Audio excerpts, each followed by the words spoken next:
Hi, നമസ്കാരം.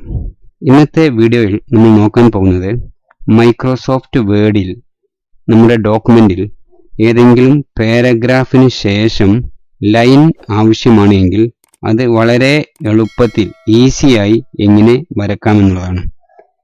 നമുക്ക് വീഡിയോയിലേക്ക് കടക്കാം. ഞാൻ അതിനുവേണ്ടി ഇവിടെ മൈക്രോസോഫ്റ്റ് വേർഡിൻ്റെ ഒരു പേജ് ഓപ്പൺ ചെയ്തിട്ടുണ്ട്.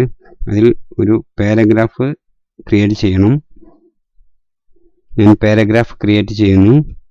ഇപ്പോൾ ഒരു പാരഗ്രാഫ് വന്നു കഴിഞ്ഞു. ഇനി ഇതിന് താഴെയായിട്ട് എനിക്ക് ലൈൻ വേണം. അത് ഞാൻ എന്ത് ചെയ്യുന്നു, ജസ്റ്റ് ഈ ഡാഷ് ലൈൻ 3 പ്രാവശ്യം ക്ലിക്ക് ചെയ്തതിന് ശേഷം എൻ്റർ ചെയ്യുന്നു. അതാ ലൈൻ വന്നു കഴിഞ്ഞു. ഒന്നുകൂടെ കാണിക്കാം.